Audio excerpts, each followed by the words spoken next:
The ocean has always been a place of serenity for me. The rhythmic crashing of the waves, the salty breeze kissing my skin, the endless expanse of blue, it's where I felt most alive. It's where I could clear my head when life on land became too much. That's why, after months of stressful work, I rented a small beachfront cabin on an isolated stretch of the coast. A week of pure solitude, just me and the sea. No emails, no deadlines, no responsibilities. I craved the quiet. The drive up had been uneventful. A long, winding road, hugging cliffs that looked out over the vast expanse of water. The cabin itself was charming in its simplicity. A wooden structure with large windows overlooking the ocean, a small deck, and an old but sturdy staircase leading down to the beach. There was nothing but sand, water, and me. The first night was peaceful. I made dinner, opened a bottle of wine, and sat on the deck watching the sun set. As the horizon swallowed the fiery orange orb, I felt an unusual calm wash over me. The sky faded from deep pink to indigo, the stars beginning to twinkle like old friends. I was alone, but I didn't feel lonely. I woke the next morning with the sun, eager to explore the beach. There was something about walking barefoot on the sand, the cool grains between my toes, that made me feel connected to the earth. The air was crisp, and the beach was eerily empty. Not a soul in sight, not even a seagull overhead.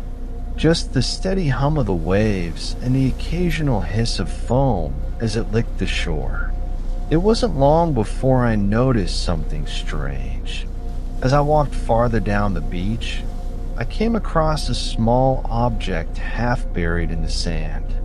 It was an old, weather-beaten bottle, its glass cloudy and encrusted with barnacles. Inside, I could see a tightly rolled piece of paper. It looked ancient, the cork sealing it shut so perfectly that I wondered how long it had been drifting in the ocean before it washed up here. Curiosity got the best of me. I tugged the cork free and with some effort extracted the paper. It was yellowed with age, the edges brittle, but the writing was surprisingly legible. It was a letter. To whoever finds this, I must warn you, do not stay on this beach when the moon rises full. The tide whispers things no one should hear. I tried to ignore them, but the ocean remembers, and it will take back what is owed. There was no signature. I frowned, turning the letter over, but there was nothing else. The handwriting was old-fashioned, the ink faded but still readable. The words gave me a chill. A warning? What did they mean by the tide whispers? I glanced out at the ocean. It looked as it always did, vast, indifferent, and calming. I pocketed the letter and continued my walk, but I couldn't shake the uneasy feeling that had settled over me. The rest of the day passed uneventfully. I spent most of it on the beach, reading, occasionally taking a dip in the ocean. The water was cold, but refreshing. By late afternoon, the sun began its descent, and the sky turned a brilliant orange again. I headed back to the cabin, trying to forget the strange letter. That night, as I sat on the deck sipping a glass of wine, I noticed the moon rising, full and bright, casting a silvery glow over the water. It was beautiful, but there was something off about the way the light reflected on the waves. They seemed to shimmer in an unnatural way, like the surface of the ocean was more alive than usual. I stood, staring out at the water when I heard it. A whisper. At first, I thought it was the wind, but the longer I listened, the more distinct it became. Low, almost unintelligible, but undeniably there. It sounded like words spoken just beneath the sound of the waves crashing against the shore. I strained to hear, but I couldn't make them out. The whispering grew louder.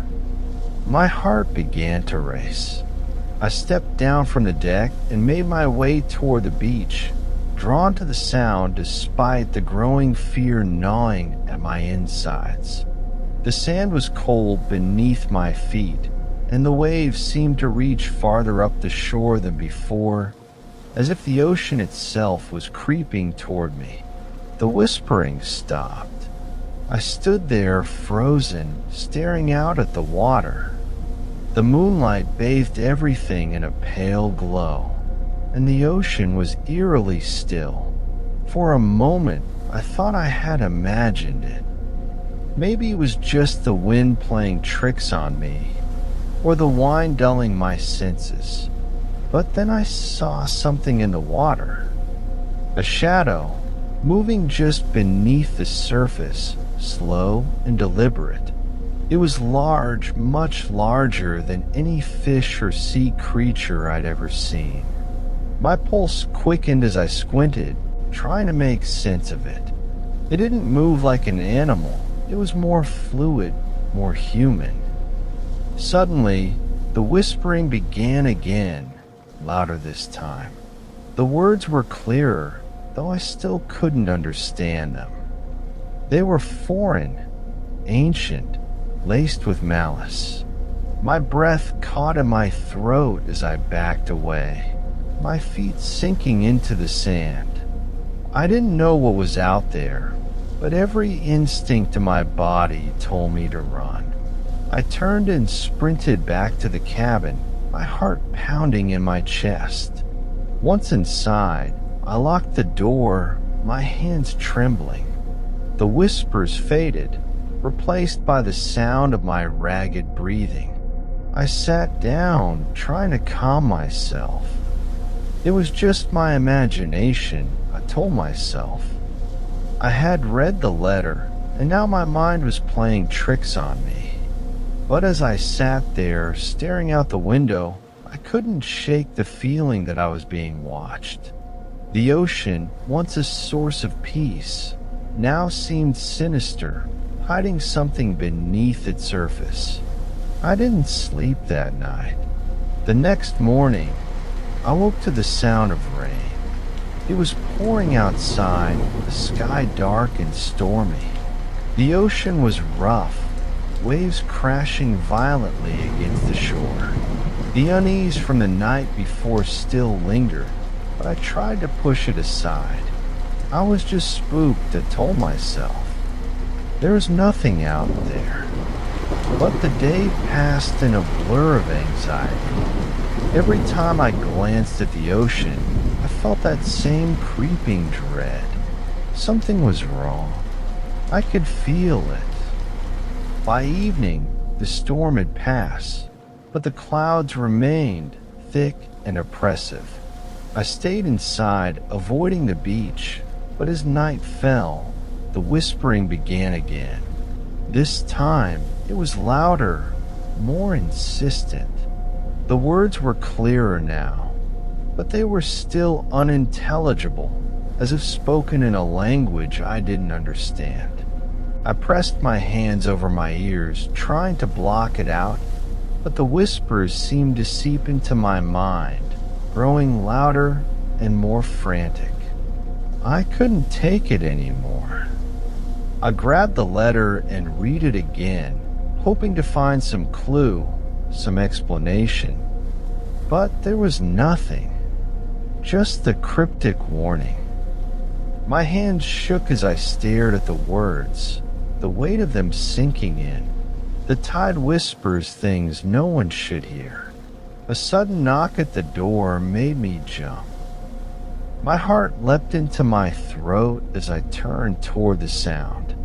Who could possibly be out here? I hadn't seen another person since I arrived. The knock came again, louder this time. I stood, my legs trembling, and slowly approached the door. My hand hovered over the knob, hesitating. Every part of me screamed not to open it, but I couldn't stop myself. I twisted the knob and pulled the door open. No one was there, but the whispering, it was louder now, almost deafening. It was coming from the beach. I stepped outside, the cool night air hitting my skin, and made my way toward the shore. The moon was hidden behind clouds, casting the beach in near darkness, but the ocean, it was glowing. A soft, pale light shimmered just beneath the surface, illuminating the water in an otherworldly glow. And there, standing at the water's edge, was a figure. My blood turned to ice. It was a woman, her long hair flowing down her back, her body pale and translucent. She was facing the ocean, her head tilted as if listening to the whispers. Slowly, she turned to look at me. Her eyes were empty. I stumbled back, my breath coming in short gasps. The whispering grew louder, more frantic. The woman's mouth moved, but the words that came out were not her own. They were the voices from the ocean, dark and ancient, and they echoed in my mind. "Join us," she whispered. I turned and ran, my feet slipping in the sand as I sprinted back to the cabin. The whispers followed me, growing louder, more insistent. I could feel them crawling into my mind, pulling me back toward the water. I slammed the door shut behind me and collapsed onto the floor, my heart racing. The whispering stopped, but the silence that followed was worse. I felt it in my bones. Something was coming for me. I didn't sleep that night, and by morning, I knew I had to leave. I packed my things in a frenzy, throwing everything into my car without a second thought. I didn't care about the letter, or the beach, or the cabin. I just needed to get away. But as I drove down the winding road, I glanced back at the ocean one last time. And there, standing at the water's edge, was the woman, her empty eyes watching me. The whispering still echoes in my mind.